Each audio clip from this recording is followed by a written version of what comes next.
আমি জানি না বাংলাদেশে আর কোনোদিন কতদিন পরে এরকম একজন ওসমান হাদি আসবে যে আমার কেউ না, কিন্তু তার জন্য আমার বুক ভেঙে যাইতেছে, আমার চোখ দিয়ে পানি পড়তেছে, আমার মোনাজাতে আমার চোখের পানিতে আমার জানানাজ ভেঙে যাচ্ছে। কত বছরে আমাদের দেশে আসবে আমি জানি না। সে আমার কিছুই না, আমার আত্মীয় না, পরিজন না। আমি তার রাজনৈতিক আদর্শেও মানে তার আদর্শটা আমার আদর্শ না। আমি একজন ডাক্তার, আমি ঢাকা মেডিকেল কলেজে চাকরি করি। তার যে সততা, তার যে সিম্পলিসিটি, তার যে দেশপ্রেম,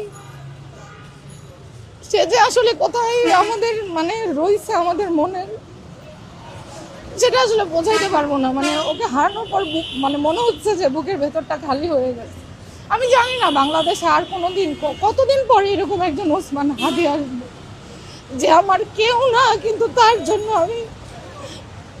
আমার বুক ভেঙে যাইতেছে, আমার চোখ দিয়ে পানি পড়তেছে, আমার মোনাজাতে আমার চোখের পানিতে আমার জানানাজ ভেঙে যাচ্ছে।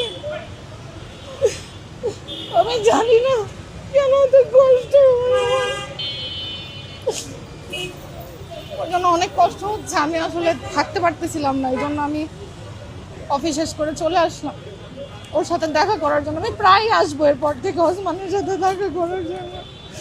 আমি চাই আমার সন্তানরা ওসমানের মতন দেশপ্রেম নিয়ে বেঁচে থাকুক। 32 বছর জীবনে সে যা করছে, মানে একটা মানুষ 80 বছর বয়সেও তা করতে পারবে না। আমি চাই আমার সন্তানরা যেন ওসমানের মতো আদর্শ নিয়ে বড় হোক।